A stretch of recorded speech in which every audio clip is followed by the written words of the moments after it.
पाठ एक, कैसे, कब और कहाँ। तारीखें कितनी महत्वपूर्ण होती हैं। एक वक्त था जब इतिहासकार तारीखों के जादू में ही खोए रहते थे। कब किस राजा की ताजपोशी हुई, कब कौन सा युद्ध हुआ, इन्हीं तारीखों पर गर्मा गर्म बहसें चलती थी। आम समझ के हिसाब में इतिहास को तारीखों का पर्याय माना जाता था। आपने भी लोगों को ये कहते हुए सुना होगा, इतिहास तो बहुत उबाऊ है भाई, बस तारीखें रटते चले जाओ। क्या इतिहास के बारे में ये धारणा सही है? इसमें कोई शक नहीं कि इतिहास अलग अलग समय पर आने वाले बदलावों के बारे में ही होता है। इसका संबंध इस बात से है कि अतीत में चीजें किस तरह की थी और उनमें क्या बदलाव आए हैं। जैसे ही हम अतीत और वर्तमान की तुलना करते हैं, हम समय का जिक्र करने लगते हैं। हम पहले और बाद में की बात करने लगते हैं। रोजमर्रा की जिंदगी में हम अपने आसपास की चीजों पर हमेशा ऐतिहासिक सवाल नहीं उठाते। हम चीजों को स्वाभाविक मानकर चलते हैं, मानो जो कुछ हमें दिख रहा है वह हमेशा से ऐसा ही रहा हो। लेकिन हम सबके सामने कभी कभी अचंभे के क्षण आते हैं। कई बार हम उत्सुक हो जाते हैं और ऐसे सवाल पूछते हैं जो वाकई ऐतिहासिक होते हैं। किसी व्यक्ति को सड़क किनारे चाय के घूंट भरते देखकर आप इस बात पर हैरान हो सकते हैं कि चाय या कॉफी पीने का चलन शुरू कब से हुआ होगा। रेलगाड़ी की खिड़की से बाहर झांकते हुए आपके जहन में यह सवाल उठ सकता है कि रेलवे का निर्माण कब हुआ। रेलगाड़ी के आने से पहले लोग दूर दूर की यात्रा किस तरह कर पाते थे। सुबह सुबह अखबार पढ़ते हुए आप ये जानने के लिए उत्सुक हो सकते हैं कि जिस जमाने में अखबार नहीं छपते थे, उस समय लोगों को चीज़ों की जानकारी कैसे मिलती थी। ये सारे ऐतिहासिक सवाल हमें समय के बारे में सोचने के लिए प्रेरित कर देते हैं। समय को हमेशा साल या महीनों के पैमाने पर ही नहीं देखा जा सकता। कई बार ऐसी प्रक्रियाओं के लिए कोई तारीख तय करना वाकई गलत होता है, जो एक लंबे समय तक चलती रहती है। भारत में लोगों ने अचानक एक दिन सुबह सवेरे चाय पीना शुरू नहीं कर दिया था। इसका स्वाद धीरे धीरे ही उनके जबान पर चढ़ा था। इस तरह की प्रक्रियाओं के लिए कोई स्पष्ट विधि नहीं हो सकती। इसी तरह हम ब्रिटिश शासन की स्थापना के लिए भी कोई एक तिथि नहीं बता सकते। राष्ट्रीय आंदोलन किस दिन शुरू हुआ या अर्थव्यवस्था या समाज में किस दिन बदलाव आए, यह बताना भी संभव नहीं है। ये सारी चीजें एक लंबे समय में घटती हैं। ऐसे में हम सिर्फ एक अवधि की ही बात कर सकते हैं। एक लगभग सही अवधि के बारे में बता सकते हैं जब वे खास बदलाव दिखाई देने शुरू हुए होंगे। तो फिर लोग इतिहास को तारीखों से जोड़कर क्यों देखते हैं? इस जुड़ाव की एक वजह है। एक समय था जब युद्ध और बड़ी बड़ी घटनाओं के ब्यौरों को ही इतिहास माना जाता था। यह इतिहास राजा महाराजाओं और उनकी नीतियों के बारे में होता था। इतिहासकार ये लिखते थे कि कौन से साल राजा को ताज पहनाया गया, किस साल उसका विवाह हुआ, किस साल उसके घर में बच्चा पैदा हुआ, कौन से साल उसने कौन सी लड़ाई लड़ी, वह कब मरा और उसके बाद कब कौन सा शासक गद्दी पर बैठा। इस तरह की घटनाओं के लिए निश्चित तिथि बताई जा सकती है और इस तरह के इतिहासों में तिथियों का महत्व बना रहता है। जैसा कि पिछले 2 साल के इतिहास की किताबों में आपने देखा है, अब इतिहासकार बहुत सारे दूसरे मुद्दों और दूसरे सवालों के बारे में भी लिखने लगे हैं। वे इस बात पर ध्यान देते हैं कि लोग किस तरह अपनी रोजी रोटी चलाते थे, वे क्या पैदा करते थे और क्या खाते थे, शहर कैसे बने और बाजार किस तरह फैले, किस तरह रियासतें बनी, नए विचार पनपे और संस्कृति व समाज किस तरह बदले। यहाँ चित्र 1 दिया है जिसमें ब्राह्मण ब्रिटानिया को शास्त्र भेंट कर रहे हैं। जेम्स रेनेल द्वारा तैयार किए गए पहले नक्शे का आवरण चित्र 1782 का। रॉबर्ट क्लाइव ने रेनेल को हिंदुस्तान के नक्शे तैयार करने का काम सौंपा था। भारत पर अंग्रेजों की विजय के समर्थक रेनेल को वर्चस्व स्थापित करने की प्रक्रिया में नक्शे तैयार करना बहुत महत्वपूर्ण लगता था। यहाँ जो तस्वीर दी है, इसमें दिखाया गया है कि भारत के लोग स्वेच्छापूर्वक अपने प्राचीन पवित्र ग्रंथ ब्रिटिश सत्ता की प्रतीक ब्रिटानिया को सौंप रहे हैं, मानो वे उसे भारतीय संस्कृति की रक्षा के लिए आने का आग्रह कर रहे हों।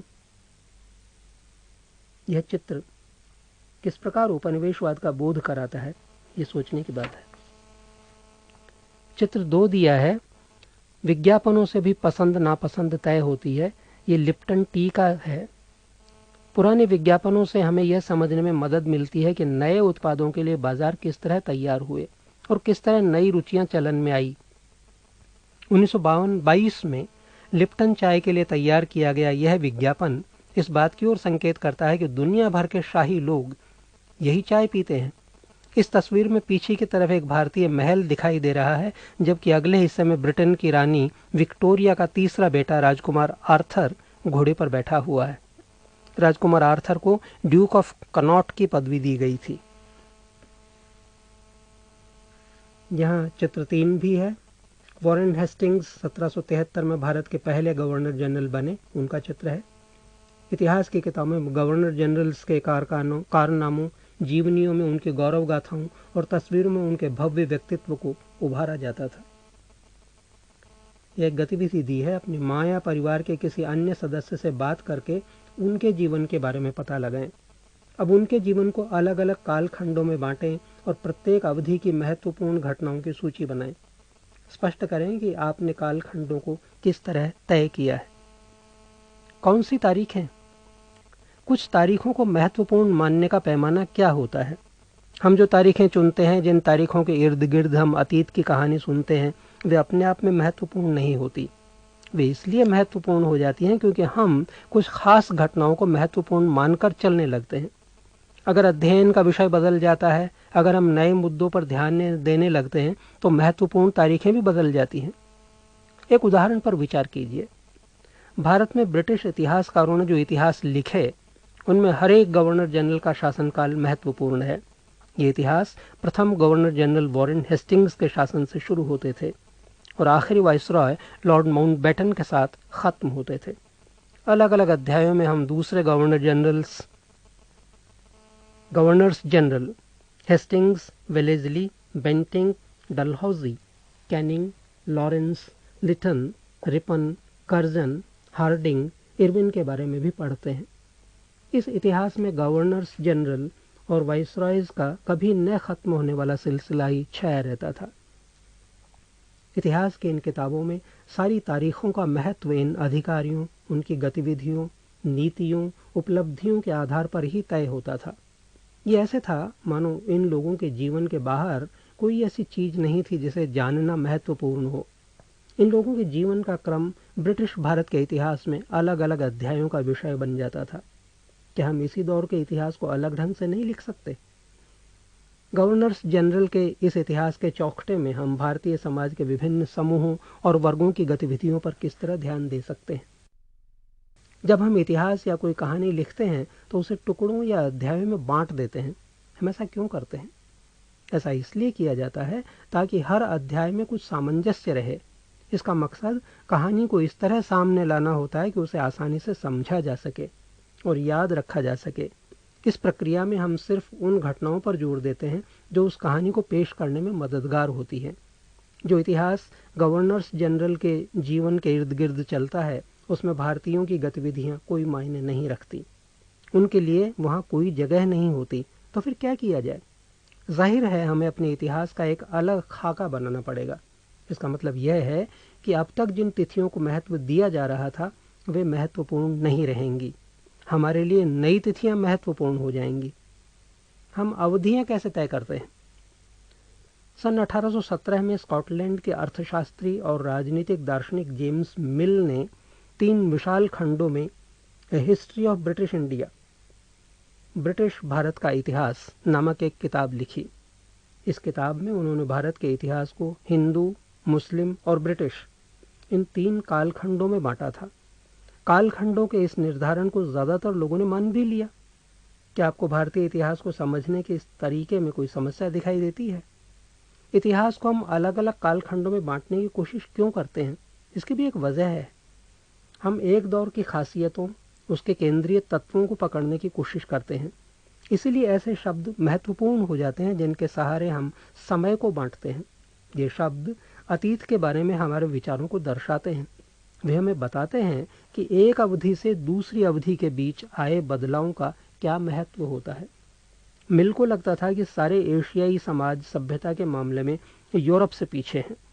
इतिहास की उनकी समझदारी यह थी कि भारत में अंग्रेजों के आने से पहले यहाँ हिंदू और मुसलमान तानाशाहों का ही राज चलता था। यहाँ चारों ओर केवल धार्मिक वैर, जातिगत बंधनों और अंधविश्वासों का ही बोलबाला था। मिल की राय में ब्रिटिश शासन भारत को सभ्यता की राह पर ले जा सकता था। इस काम के लिए जरूरी था कि भारत में यूरोपीय शिष्टाचार कला, संस्थानों और कानूनों को लागू किया जाए।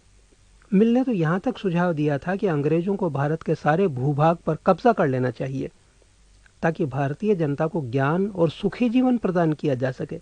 उनका मानना था कि अंग्रेजों की मदद के बिना हिंदुस्तान प्रगति नहीं कर सकता। इतिहास की इस धारणा में अंग्रेजी शासन प्रगति और सभ्यता का प्रतीक था। अंग्रेजी शासन से पहले सारा अंधकार का दौर था। क्या इस तरह की धारणा को स्वीकार किया जा सकता है? क्या इतिहास के किसी दौर को हिंदू या मुसलमान दौर कहा जा सकता है? क्या इन सारे दौरों में कई तरह के धर्म एक साथ नहीं चलते थे? किसी युग को केवल उस समय के शासकों के धर्म के हिसाब से तय करने की जरूरत क्या है? अगर हम ऐसा करते हैं तो इसका मतलब यह कहना चाहते हैं कि औरों के जीवन और तौर तरीकों का कोई महत्व नहीं होता। हमें याद रखना चाहिए कि प्राचीन भारत में सारे शासकों का भी एक धर्म नहीं होता था। अंग्रेजों द्वारा सुझाए गए वर्गीकरण से अलग हटकर इतिहासकार भारतीय इतिहास को आमतौर पर प्राचीन, मध्यकालीन तथा आधुनिक काल में बांटकर देखते हैं। इस विभाजन की भी अपनी समस्याएं हैं। इतिहास को इन खंडों में बांटने की यह समझ भी पश्चिम से आई है। पश्चिम में आधुनिक काल को विज्ञान, तर्क, लोकतंत्र, मुक्ति और समानता जैसी आधुनिकता की ताकतों के विकास का युग माना जाता है। उनके लिए मध्यकालीन समाज वे समाज थे जहां आधुनिक समाज की ये विशेषताएं नहीं थी। क्या हम अपने अध्ययन के लिए आधुनिक काल की इस अवधारणा को बिना सोचे विचारे ऐसे ही अपना सकते हैं? जैसा कि आप इस किताब में देखेंगे, अंग्रेजों के शासन में लोगों के पास समानता, स्वतंत्रता या मुक्ति नहीं थी, नहीं यह आर्थिक विकास और प्रगति का दौर था। बहुत सारे इतिहासकार इस युग को औपनिवेशिक युग कहते हैं। औपनिवेशिक क्या होता है? इस किताब में आप पढ़ेंगे कि किस तरह अंग्रेजों ने हमारे देश को जीता और स्थानीय नवाबों और राजाओं को दबाकर अपना शासन स्थापित किया। आप देखेंगे कि किस तरह उन्होंने अर्थव्यवस्था व समाज पर नियंत्रण स्थापित किया, अपने सारे खर्चों को निपटाने के लिए राजस्व वसूल किया, अपनी ज़रूरत की चीज़ों को सस्ती कीमत पर खरीदा, निर्यात के लिए महत्वपूर्ण फसलों की खेती कराई। और इन सारी कोशिशों के कारण क्या बदलाव आए? आप यह भी जानेंगे कि ब्रिटिश शासन के कारण यहाँ की मूल्य मान्यताओं और पसंद नापसंद, रीति रिवाज व तौर तरीकों में क्या बदलाव आए। जब एक देश पर दूसरे देश के दबदबे से इस तरह के राजनीतिक, आर्थिक, सामाजिक और सांस्कृतिक बदलाव आते हैं तो इस प्रक्रिया को औपनिवेशीकरण कहा जाता है। लेकिन जल्दी ही आप यह समझ जाएंगे कि सारे वर्ग और समूह इन बदलावों को एक ही ढंग से अनुभव नहीं कर रहे थे। इसीलिए इस किताब को हमारे अतीत यानी कई अतीतों पर केंद्रित नाम दिया गया है। हम किस तरह जानते हैं? भारतीय इतिहास के पिछले 250 साल का इतिहास लिखने के लिए इतिहासकार कौन से स्रोतों का इस्तेमाल करते हैं? प्रशासन अभिलेख तैयार करता है। अंग्रेजी शासन द्वारा तैयार किए गए सरकारी रिकॉर्ड इतिहासकारों का एक महत्वपूर्ण साधन होते हैं। अंग्रेजों की मान्यता थी कि चीज़ों को लिखना बहुत महत्वपूर्ण होता है। उनके लिए हर निर्देश, हर योजना, नीतिगत फैसले, सहमति, जांच को साफ साफ लिखना जरूरी था। ऐसा करने के बाद चीज़ों का अच्छी तरह अध्ययन किया जा सकता था और उन पर वाद विवाद किया जा सकता है। इस समझदारी के चलते ज्ञापन, टिप्पणी और प्रतिवेदन पर आधारित शासन की संस्कृति पैदा हुई। अंग्रेजों को यह भी लगता था कि तमाम अहम दस्तावेजों और पत्रों को संभाल कर रखना जरूरी है। लिहाजा उन्होंने सभी शासकीय संस्थानों में अभिलेख कक्ष भी बनवा दिए। तहसील के दफ्तर, कलेक्टरेट, कमिश्नर के दफ्तर, प्रांतीय सचिवालय, कचहरी, सबके अपने रिकॉर्ड रूम होते थे। महत्वपूर्ण दस्तावेजों को बचाकर रखने के लिए अभिलेखागार, आर्काइव और संग्रहालय जैसे संस्थान भी बनाए गए। 19वीं सदी की शुरुआत में प्रशासन की एक शाखा से दूसरी शाखा के पास भेजे गए पत्रों और ज्ञापनों को आप आज भी अभिलेखागारों में देख सकते हैं। वहाँ आप जिला अधिकारियों द्वारा तैयार किए गए नोट्स और रिपोर्ट पढ़ सकते हैं या ऊपर बैठे अफसरों द्वारा प्रांतीय अधिकारियों को भेजे गए निर्देश और सुझाव देख सकते हैं। 19वीं सदी के शुरुआती सालों में इन दस्तावेजों की सावधानीपूर्वक नकलें बनाई जाती थी। उन्हें खुशनवीसी के माहिर लिखते थे। खुशनवीसी या सुलेखनवीस ऐसे लोग होते हैं जो बहुत सुंदर ढंग से चीज़ें लिखते हैं। 19वीं सदी के मध्य तक छपाई तकनीक भी फैलने लगी थी। इस तकनीक के सहारे अब प्रत्येक सरकारी विभाग की कार्रवाइयों के दस्तावेजों की कई कई प्रतियां बनाए जाने लगी। यहाँ एक चित्र है, गृह विभाग को भेजी गई रिपोर्टें सन 1946 में भारत की औपनिवेशिक सरकार शाही भारतीय नौसेना के जहाज़ों में सिपाहियों की बगावत को कुचलने का प्रयास कर रही थी। उस समय विभिन्न बंदरगाहों से गृह विभाग को जो रिपोर्ट्स मिल रही थी उनके कुछ नमूने इस प्रकार हैं। बम्बई, इस बात का इंतज़ाम कर लिया गया है कि सेना जहाज़ों और दफ्तरों पर कब्जा कर ले। शाही नौसैनिक जहाज़ अभी भी बंदरगाह से बाहर ही हैं। कराची, 301 विद्रोहियों को गिरफ्तार कर लिया गया है। कुछ अन्य संदेहास्पद विद्रोही भी गिरफ्तार किए गए हैं। सारे दफ्तर सैनिक निगरानी में हैं। विशाखापट्टनम, स्थिति पूरी तरह नियंत्रण में है और कहीं हिंसा नहीं हुई है। जहाज़ों और प्रतिष्ठानों पर सैनिक गार्ड तैनात कर दिए गए हैं। किसी परेशानी की उम्मीद नहीं है, सिवाय इसके कि संभव है कुछ सिपाही काम पर न आए। Director of intelligence, headquarter India command, situation report संख्या 7 है, गृह राजनीतिक भारत सरकार की तरफ से। एक यहाँ चित्र है, चित्र 4, भारतीय राष्ट्रीय अभिलेखागार, जो 1920 के दशक में बनाया गया। जब नई दिल्ली का निर्माण हुआ तो राष्ट्रीय संग्रहालय और राष्ट्रीय अभिलेखागार दोनों ही वाइसरॉय के निवास के नज़दीक बनाए गए थे। इससे पता चलता है कि अंग्रेजों की सोच में इन संस्थानों का कितना भारी महत्व था। सर्वेक्षण का बढ़ता महत्व। औपनिवेशिक शासन के दौरान सर्वेक्षण का चलन भी महत्वपूर्ण होता गया। अंग्रेजों का विश्वास था कि किसी देश पर अच्छी तरह शासन चलाने के लिए उसको सही ढंग से जानना जरूरी होता है। 19वीं सदी की शुरुआत तक पूरे देश का नक्शा तैयार करने के लिए बड़े बड़े सर्वेक्षण किए जाने लगे। गांवों में राजस्व सर्वेक्षण किए गए। इन सर्वेक्षणों में धरती की सतह, मिट्टी की गुणवत्ता, वहां मिलने वाले पेड़ पौधों और जीव जंतुओं तथा स्थानीय इतिहासों व फसलों का पता लगाया जाता था। अंग्रेजों के राय में किसी इलाके का शासन चलाने के लिए इन सारी बातों को जानना जरूरी था। 19वीं सदी के आखिर से हर 10 साल में जनगणना भी की जाने लगी। जनगणना के जरिए भारत के सभी प्रांतों में रहने वाले लोगों की संख्या, उनकी जाति, इलाके और व्यवसाय के बारे में जानकारियां इकट्ठा की जाती थी। इसके अलावा वानस्पतिक सर्वेक्षण, प्राणी वैज्ञानिक सर्वेक्षण, पुरातात्वीय सर्वेक्षण, मानवशास्त्रीय सर्वेक्षण, वन सर्वेक्षण आदि कई दूसरे सर्वेक्षण भी किए जाते थे। अधिकृत रिकॉर्ड्स से क्या पता नहीं चलता। रिकॉर्ड्स के इस विशाल भंडार से हम बहुत कुछ पता लगा सकते हैं। फिर भी इस बात को नज़रअंदाज नहीं किया जा सकता कि ये सारे सरकारी रिकॉर्ड हैं। इनसे हमें यही पता चलता है कि सरकारी अफसर क्या सोचते थे, उनकी दिलचस्पी किन चीज़ों में थी और बाद के लिए वे किन चीज़ों को बचाए रखना चाहते थे। इन रिकॉर्ड्स से हमें यह समझने में हमेशा मदद नहीं मिलती कि देश के दूसरे लोग क्या महसूस करते थे और उनकी कार्रवाइयों की क्या वजह थी। इन बातों को जानने के लिए हमें कहीं और देखना होगा। जब हम ऐसे दूसरे स्रोतों की तलाश में निकलते हैं तो उनकी भी कोई कमी नहीं रहती, लेकिन सरकारी रिकॉर्ड्स के मुकाबले उन्हें ढूंढना ज़रा मुश्किल साबित होता है। इस लिहाज से लोगों की डायरीज, तीर्थ यात्राओं और यात्रियों के संस्मरण, महत्वपूर्ण लोगों की आत्मकथाएं और स्थानीय बाजारों में बिकने वाली लोकप्रिय पुस्तिकाएं महत्वपूर्ण हो जाती हैं। जैसे जैसे छपाई की तकनीक फैली, अखबार छपने लगे और विभिन्न मुद्दों पर जनता में बहस भी होने लगी। नेताओं और सुधारकों ने अपने विचारों को फैलाने के लिए लिखा, कवियों और उपन्यासकारों ने अपनी भावनाओं को व्यक्त करने के लिए लिखा। लेकिन ये सारे स्रोत उन लोगों ने रचे हैं जो पढ़ना लिखना जानते थे। इनसे हम यह पता नहीं लगा सकते कि आदिवासी और किसान, खदानों में काम करने वाले मजदूर या सड़कों पर जिंदगी गुजारने वाले गरीब किस तरह के अनुभवों से गुजर रहे थे। अगर हम थोड़ी और कोशिश करें तो हम इस बारे में भी जान सकते हैं।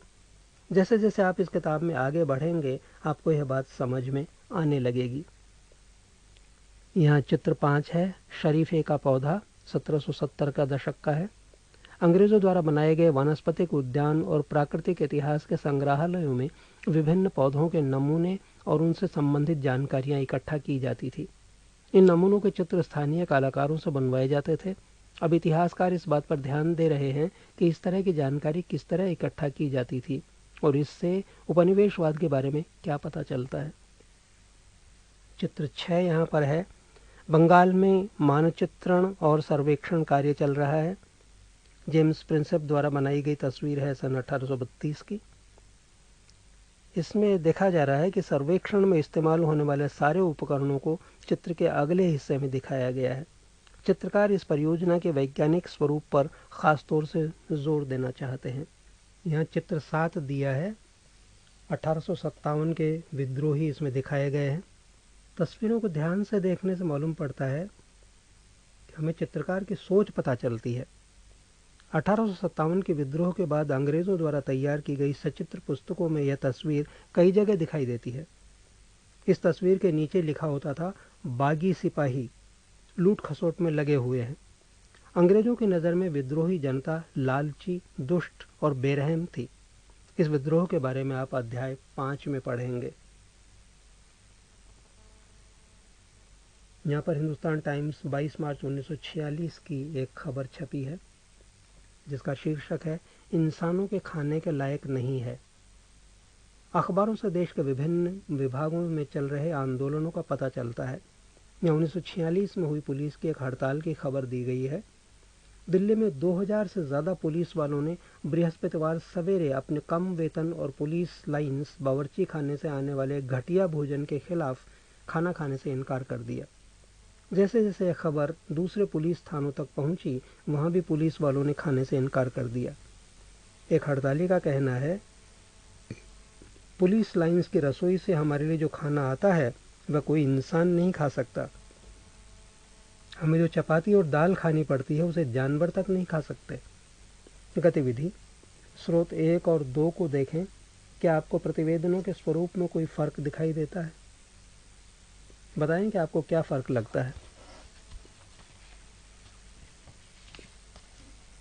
आइए कल्पना करें। कल्पना कीजिए कि आप इतिहासकार हैं। आप ये पता लगा चाहते हैं कि आज़ादी मिलने के बाद एक दुर्गम आदिवासी इलाके की खेती में क्या बदलाव आए हैं। इन जानकारियों को ढूंढने के विभिन्न तरीकों की सूची बनाएं। फिर से याद करें। पहला, सही और गलत बताएं। कहें, जेम्स मिल ने भारतीय इतिहास को हिंदू, मुस्लिम, ईसाई 3 कालखंडों में बांट दिया था। ख, सरकारी दस्तावेजों से हमें यह समझने में मदद मिलती है कि आम लोग क्या सोचते हैं। ग, अंग्रेजों को लगता था कि सही तरह शासन चलाने के लिए सर्वेक्षण महत्वपूर्ण होते हैं। आइए विचार करें। दूसरा प्रश्न, जेम्स मिल ने भारतीय इतिहास को जिस तरह कालखंडों में बांटा है उसमें क्या समस्याएं हैं। 3, अंग्रेजों ने सरकारी दस्तावेजों को किस तरह सुरक्षित रखा। 4, इतिहासकार पुराने अखबारों से जो जानकारी जुटाते हैं वह पुलिस की रिपोर्ट्स में उपलब्ध जानकारी से किस तरह अलग होती है। आइए करके देखें। प्रश्न 5, क्या आप आज की दुनिया के कुछ सर्वेक्षणों का उदाहरण दे सकते हैं।